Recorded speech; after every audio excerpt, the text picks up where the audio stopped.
yourself on mute. I'm calling the calendar. Gina and William. Your Honor, the parties have agreed. The parties have agreed. Thank you, ma'am. Go ahead. The parties have agreed through attorney Adam Stein to a continuance in this case to continue negotiations. No. I'm sorry. I have not been contacted by any attorney or know of any continuance. The continuance was made for today. Hold on, Mr. Calhoun, I need you to be still, sir. You're in my courtroom. Although it's virtually, you're in my courtroom, so I need to see your face. Sit down and be still until we finish, okay? Just a second. Okay. I don't know if Mr. is represented by counsel, but Mr. is, and I agree to the continuance on behalf of the state based on the information that I've received. One at a time. Go ahead and finish up. I'm sorry, Ms. Clark Davis. One at a time. We'll hear from you in a second, Ms. Duke. Right. I agreed to a continuance on behalf of the state. So her agreement to a continuance is not necessary in this case. I need to go through the information that was given to me. And what can I ask? What information is that? Like, I am not being told anything. I don't know anything. I was, I'm not represented. Right. Okay. So go ahead, Ms. Clark Davis. I don't understand the question. She needs to talk with the agent in the office. She can contact the agent. I'm sorry. That's okay. I've been trying to contact DCSS numerous times over and over, and I have been completely just told that I just need to wait for the court date to have a voice for my children. I have no idea, no correspondence from the state has responded. This has already been continued. This is our third court date, and today we're supposed to come to an agreement. Okay, go ahead, Ms. Clark Davis. Your Honor, the defendant is represented by counsel. The counsel has requested, and myself have information that we need to go through. Specifically, the documents that he is requesting from the state have not been sent over to him, and the documents that I have requested in terms of what payments have been made.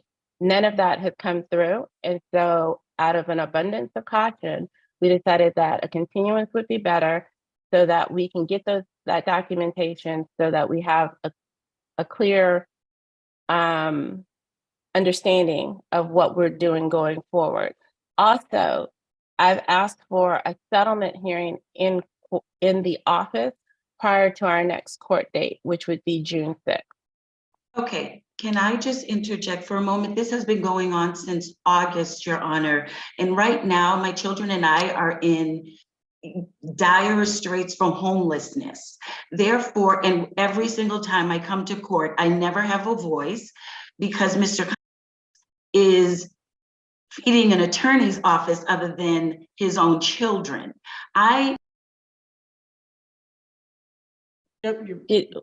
She got muted. You're on mute. So sorry about that.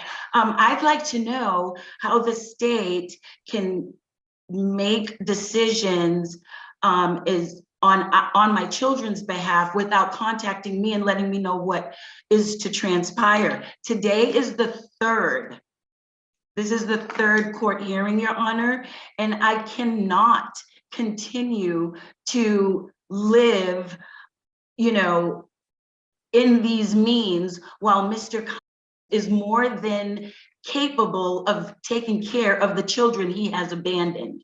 Ms. Clark Davis, if I could ask you, when the state hears from the NCP's attorney, how is it that I'm not notified of what's going on? You're making decisions on behalf of my children who are homeless or close to being homeless. I don't understand why we have to continue going to court to settle something that is clearly owed, okay? And my frustration is this. My children don't have a voice here. okay? And Mr. Kimes this is our second hearing where his attorney has appeared. Why is it that we are not coming to a settlement today as promised? And Ms. Davis. I don't think anyone promised a settlement today. No, I we were supposed literally to don't come think to a anyone, settlement no, today. let me go ahead and jump in there. There are no promises made on behalf of the state to anyone Okay, in terms of what the court will do or Mhm. what will happen at the next Yes. hearing. That Okay. is what a court proceeding is for. Now this is a state proceeding, which means we have to follow the laws as set out for 4D agencies. This is not a private action where the parties can go back and forth. Anyone on this right now can withdraw from the state representing the interest Mhm. of the children in this case and file their own action. That is totally up to you.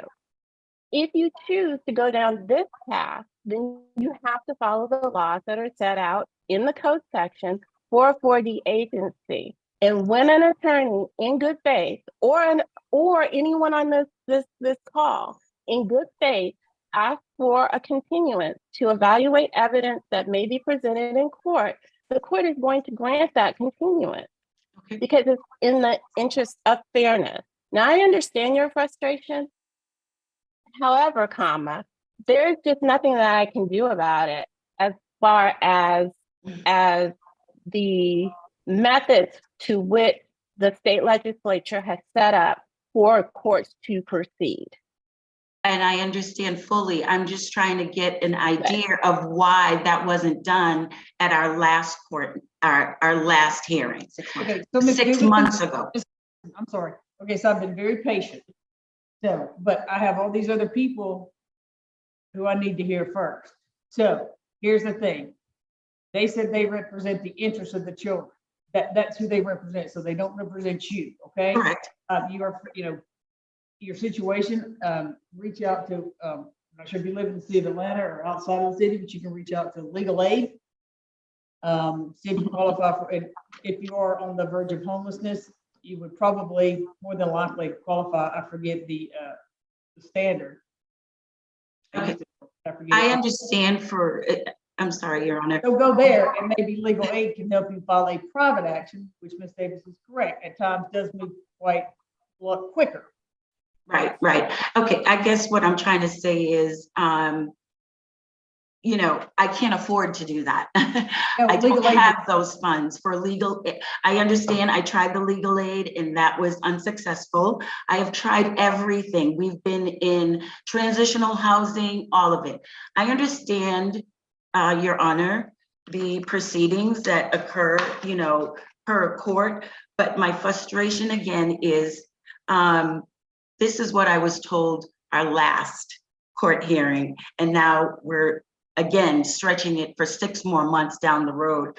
I just don't feel that I just don't feel the justice for my children right now at all. Mr.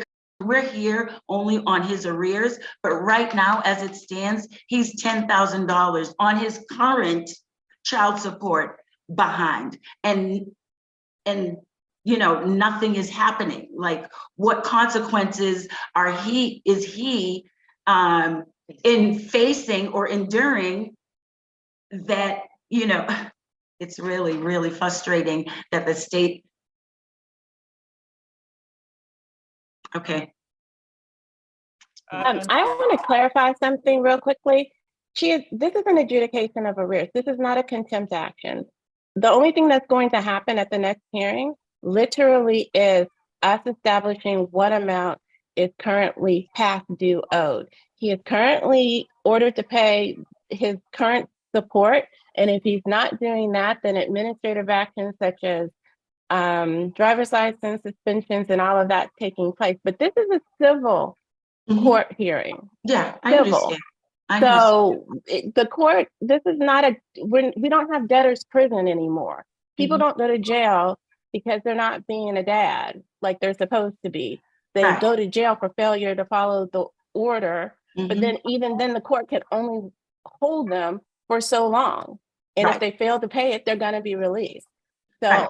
that is why private actions have a little bit more teeth in it than state actions. Mhm. So I literally am Well, at wit's end myself right now. That's okay. That's okay. All I'm saying is I understand. And right now he is in the rails with what's current. So I guess we'll just have to sit and wait till the state decides to feed my children. Thank you. No, the state is not going to decide to feed your children. That's not what the state's supposed Or to do unless you want to go to down. hold him accountable. Yeah. To hold him accountable. I get it. Okay. Thank you. Thank you. Thank you.